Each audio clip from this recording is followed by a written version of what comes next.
திருப்பத்தூர் அருகே மூளை இரத்த குழாயில் பாதிக்கப்பட்ட நபர் குறித்து தந்தி டிவியில் செய்தி ஒளிபரப்பானதை அடுத்து ஒரு குழுவினர் மாத்திரைகள் அளிக்க முன்வந்ததால் பெற்றோர் நிம்மதியடைந்துள்ளனர். திருப்பத்தூர் மாவட்டம் நாற்றம்பள்ளி அடுத்த கே கொட்டாவூர் பகுதியைச் சேர்ந்த பெருமாள் சரோஜா தம்பதியினரின் மகன் பாக்யராஜுக்கு கடந்த 15 வருடங்களுக்கு முன்பு செல்வி என்ற பெண்ணுடன் திருமணமாகி தருண் மற்றும் நிதிகா என்ற 2 பிள்ளைகள் உள்ளனர். 10 வருடங்களுக்கு முன்பு பாக்யராஜிற்கு லேசான கை நடுக்கம் ஏற்பட்ட நிலையில் தற்போது மூளைக்கு செல்லும் இரத்த குழாய் பாதிக்கப்பட்டுள்ளது. இதற்கான மாத்திரைகள் வேலூர் சிஎம்சி மருத்துவமனையில் மட்டுமே கிடைக்கும் நிலையில் திருப்பத்தூரில் அந்த மாத்திரை கிடைக்க வழிவகை செய்ய ஆட்சியரிடம் மனு அளித்தனர்.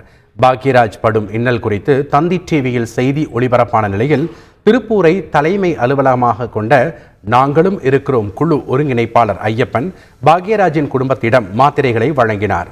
இதற்காக தந்தி தொலைக்காட்சி மற்றும் நாங்களும் இருக்கிறோம் குழுவிற்கு பாக்யராஜின் பெற்றோர் நன்றி தெரிவித்துக் கொண்டனர்.